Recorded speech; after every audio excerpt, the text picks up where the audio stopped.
Кече күнү силерден байланыш болду. Жанагы Касым деген бала ошол ортого түшө калып, ортомчу боло калып, силерди биз жетекчиликке билдирүү жасадык.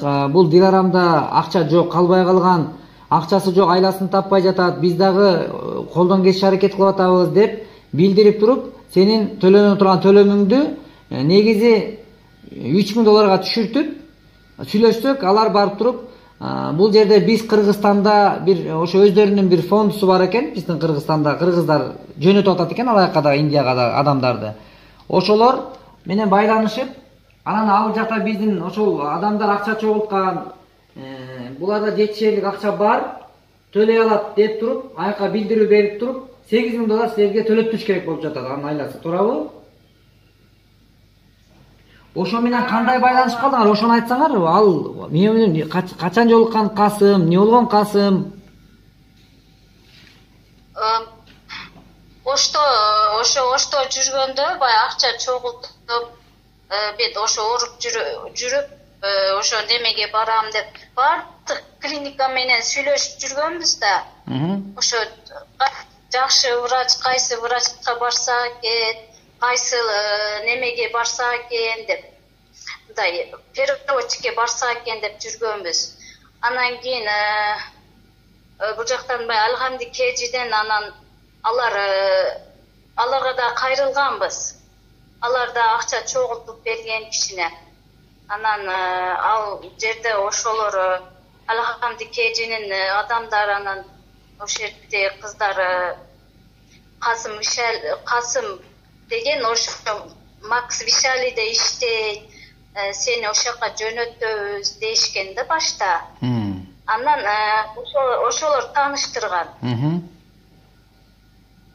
Ошо номерин берип, мага неме кылып биз байланышканбыз. Анан Касым менен дагы сүйлөшкөнбүз. Мен Макс Вишалиде дагы иштейм, Макс Сакетте дагы иштейм деп айткан болчу да мага. Ошол анан ошентип сүйлөшүп жүрүп, кайра ошо неме кылгандан кийин бул жака акча неме болуп, кайра сиз неме кылгандан кийин баягы видео тартылды го. Ооба. Ото биз отказ кылып койгонбуз да. Отказ кылып коюп, анан кийин Касымдардан отказ кылдыңар, Касымдардан отказ кылдыңар, О, Касымдан отказ кылгам. Мен айтканмын Касымга. Мен сага Макс Вишалига барбайм дегенмин да.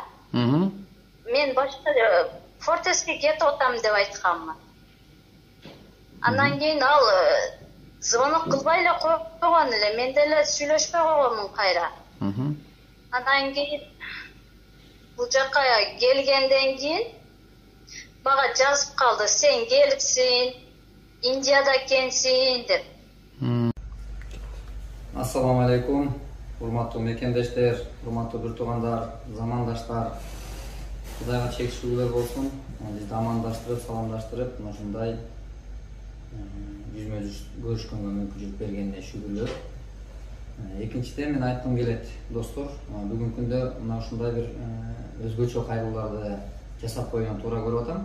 Эмнеге дегенде, мындай айланысын таппай кыйналып турганда, өмүр менен өлүмдүн ортосунда жан айласын таппай аткан мезгилде ортого түшө калып, ортомчу боло калып, ушундай учурдан жулуп пайдаланып кетейин дегендердин күн санап көбөйүп бараткандыгы көрүп атабыз. Эми мен мунун баарын угуп көрүп, көзүм менен көрүп туруп унчукпай коюуга мүмкүн болбой жатат, достор. Балким менин ордумда сиздер болсоңуздар деле мунун айланасында сөзсүз түрдө кандайдыр бир ой пикирди билдирмексиздер. Себеби, достор, таратып туруп эле, алдап туруп эле акчасын алып коюп атат. 1000 сом, 2000 сом алса бир жөн. $2000, $3000, $4000, $5000 чейин алдамчылар алдап алып коюп атат. Буга далил, азыр мен сиздерге бул видеону коюп берейин. Мен ар бир сөзүмдү далилдеп туруп сүйлөгөндү аябай жакшы көрөм. Мына ушул Диларам деген биздин карындашыбыз, мен ошо видеону коёр алдында силерге түшүндүрүп коеюн. Бул Диларам деген карындашыбыз Ош областынан бизге байланышка чыгып туруп, биз барып колубуздан келишинче колдоо көрсөтүүгө аракет кылабыз. Бизди өздөрү чакырган, биз ар бир чакырган кайрылууга барганга аракет кылып атабыз. Чагылдыртып, видео кайрылуулар жасап, жана ошондой Индияга барып, кайра келгиче көзөмөлдөп, эч кимге алдатпай туруп барып келүү мүмкүнчүлүгүн бизден өтүндү. Ушундай барып келүүбүздү карап бериңиздер деп. Биз анын айланасына аракет кылдык, сөзүбүзгө турдук достор. Бирок бул жерде бир маселе жаралды. Азыр Диларамдын бул баргандагы эмесинде, акыбалында бул жакта фонд болуп, көчөдөн акча чогултушуп берген адамдар дагы Индияда өздөрүнүн ошол көчө балдары, котормочулар, индус балдар, аты балакен, индус балакен, Касым деген. Ошол бала бул жактагы сүйлөшүп алган жанагындай көчө балдары, бул жетекчилик менен эч кандай булардын байланышы жок.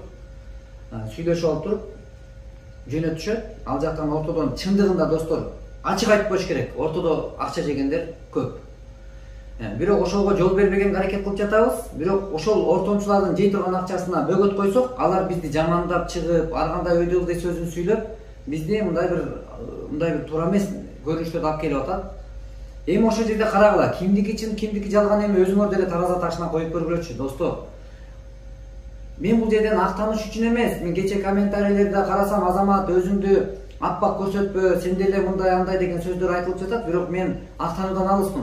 Жөн гана адилеттүүлүк үчүн достор, жөн гана көрүп, анан өз бааңарды берип койгула. Кимдики туура эмес. Эми бул жерде ошол Касым деген индус бала барып алып туруп, бул жактан акча чогулткан адам тияка Касымга байланышат дагы. Касым тиги Диларамдын ден соолугун сураганы барат. Ал Диларам алардан жардам деле сурабайт. Болгону ден соолугун сураганы барат, сурап туруп, анан ушундай сүйлөшүп, Макс клиникасында жаткан болот. Биз ошо Макска жөнөткөнбүз. Ким кайсыл клиникада жакшыраак болсо ошол жака жөнөтүп атабыз. Анан Макстан ден соолугу жакшы, Кудайга шүгүр. Бүгүн азыр жакшы.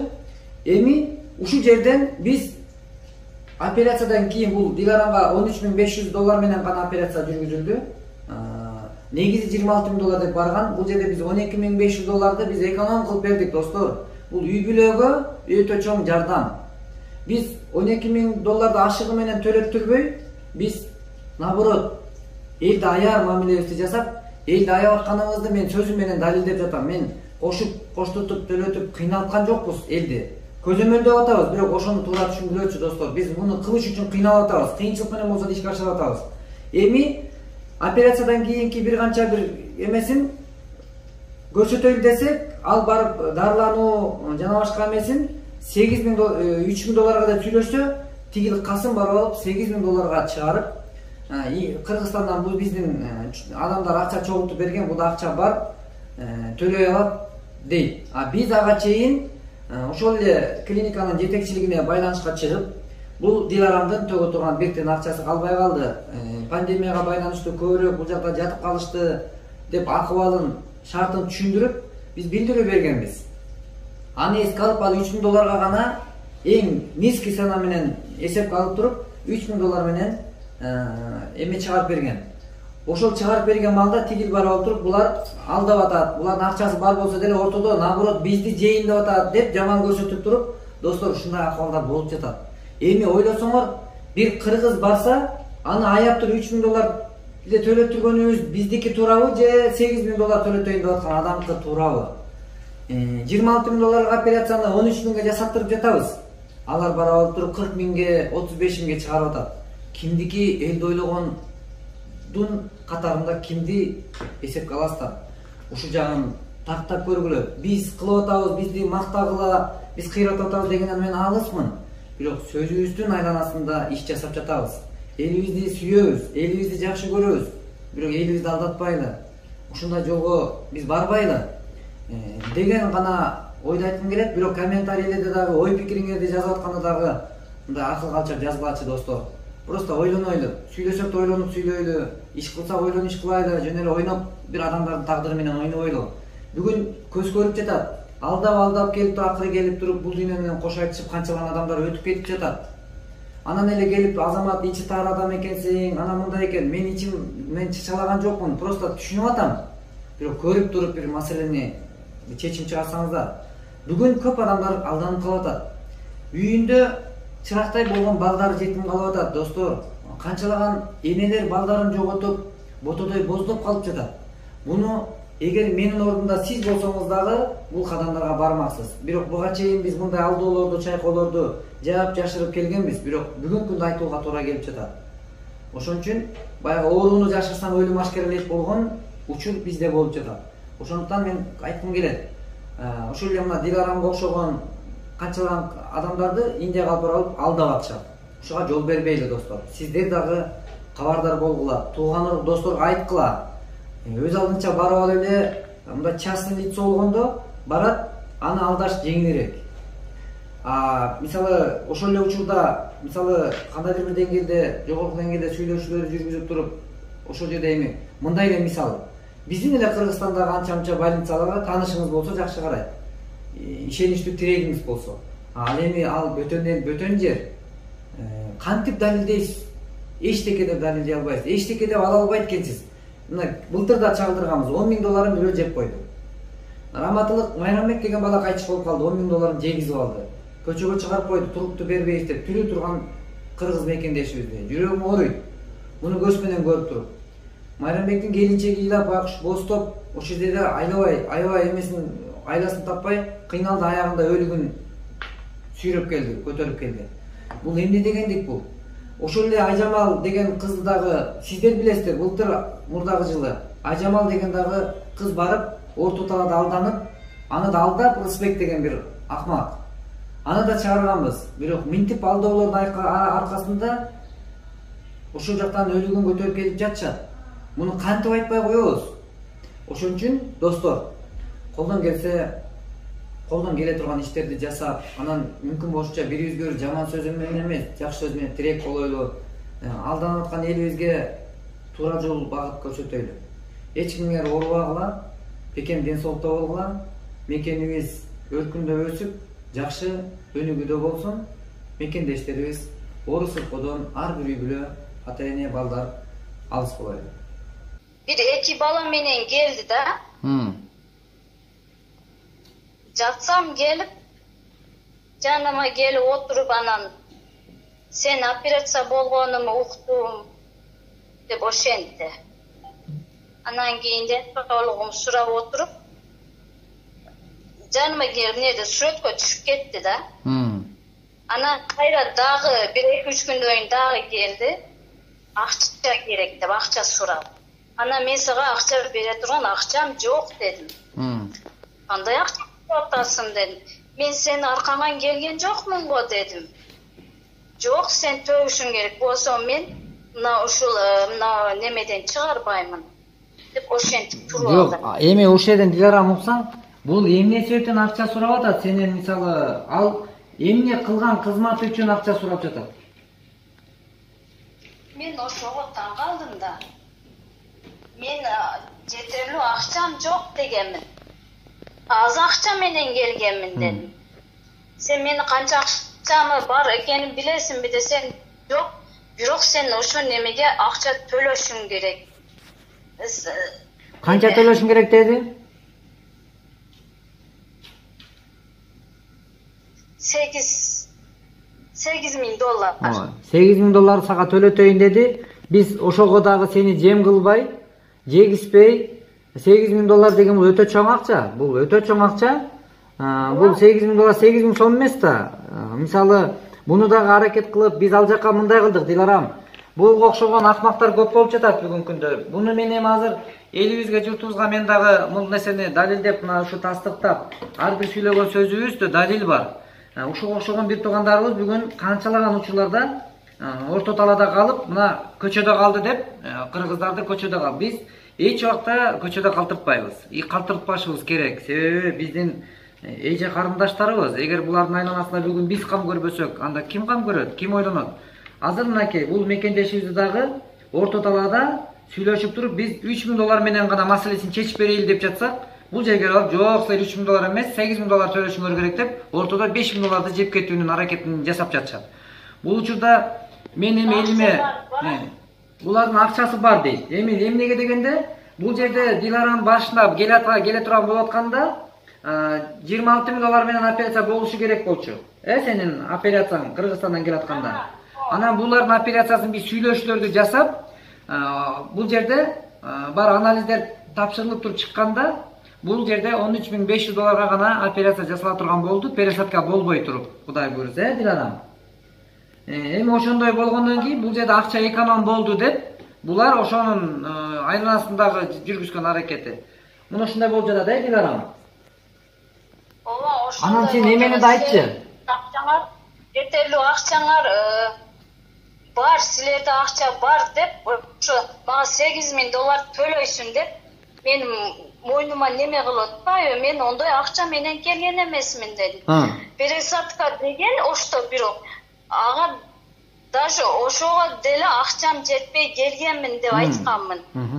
Ошондо десем, түшүнбөй, сенде акча бар. Эми Диларам айтсам, эми айтчы, бүгүнкү күндө сен $8.000 төлөдүңбү, анын айткан акчасын, же $3.000 биз айткан акчаны төлөдүңбү? $3.000. $3.000 төлөндү. Эми мына ушундай достор, азыр бул жерде тигил адам келип алып, мисалы биздин Кыргызстанда силерди бир фонддун ошол бияктагы адам менен байланышкан адамдар айтып жатат, туурабы? Силер, Диларам, силер айтсаңар, Кыргызстандан силер Индияга кетерде ар ким телефон чалдыбы силерге, мен менен баргыла деп? Ошо ар ким чалып атты. Ар ким чалып. Эмне деп чалып атышат? Мен апарам, ошо башка клиника мен апарам, башка жерде жакшы кылат, ана мына деп көп айтып неме кылгандар болду. Бирок мен аларга ынаган жокмун. Эми бул жерден мындай да, Диларам, азыр мынакей урматтуу достор, мекендештер, бул жерден бир ачуу чындыкты билип коюңуздар. Буну мен айтып жатканымдагы негизги себеби, мына азыр ушул Диларам үй бүлөсү менен, бала чакасы, апасы, тууган уругу менен тыйынлап көчөдө эптеп акча чогултуп ошол жерге барса, анан эгерде бизден башка бирөө менен барган болгон болсо, эгерде мына азыр болбогон жерден $3.000 төлөнө турган жерден $5.000 жеп кетейин деп аткан адам, эгер Диларам ошолордун колуна түшкөнүңдө, сен $13.000 эмес, 26.000 эмес, жанагы элдер төлөтүп аткан $40.000 чейин сени жеткизмек. Тигиң болуп атат, бул жерде проблемаң бар экен, тиги бөйрөгүңдө да проблема бар турбайбы деп улам кошуп отуруп сенин акчаны сыгып тура алмак, ал койкадан сени тургузмак эмес. Бүгүн ошондой кесепеттер бар. Азыр Индияга алып барып туруп, ошондой койкага жаткызып туруп, жипсиз байлап, анан адамдарды уйдай эле саап жатышат. Эми бул нерсени мен өзүмдү мактап, мен кыйратып атам, элдер алдап атат дегенден да алысмын. Бирок менин сөзүмдө мына ушундай далилдер бар. Азыр мынакей Кыргызстандан дагы кетерде мен менен баргыла деп туруп, мына азыр Диларамдын дагы ошол айланасында аракет кылган адамдар дагы байланышка чыккан. Мен аларды дагы жамандагандан алысмын. Бирок Аллах алардан ыраазы болсун. Бирок түшүнбөстүктөр бар. Эгерде биз азыр Диларамдын айланасында же болбосо жүздөгөн мекендештердин айланасында биз аракет жасадык, бирок ал Кудай ыраазылыгы үчүн гана. Эгер биз менен акча чогултуп атып, кайсыл бир мекендешибиз, эгер өзүнүн тандоосу болуп башка бирөө менен кетем десе, ал кете берсин. Ал анын тандоосу. Биз аны талашкыдай, ал биздин буюм эмес да, адамчы. Ошон үчүн мен бул жерден айткым келет, мына азыр канчалаган бир туугандар ден соолугу жакшырып тургандыгы бизди кубандырат, а бирок эң өкүнүчтүүсү мына ортодо ушинтип, алдап туруп, ара жолдо калтырып, бүгүн ошол эле Индиядан канчалаган биздин кыргыз мекендештердин өлүгүн сүйлөп келип жатабыз. Бул эң өкүнүчтүү нерсе, достор.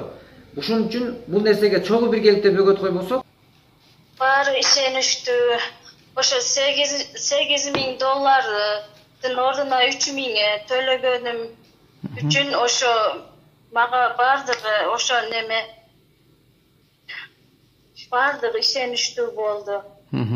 А эмечи, ооба, Диларам, $26.000 төлөтпөй, $13.500 гана болгондугу да жакшы бир чоң жардам болду. Мисалы, миллиондор экономдо этилди бул жерден, миллион сомдор.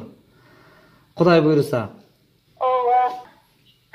Кыргызстандан келаткандарга айтарым, кеңешим.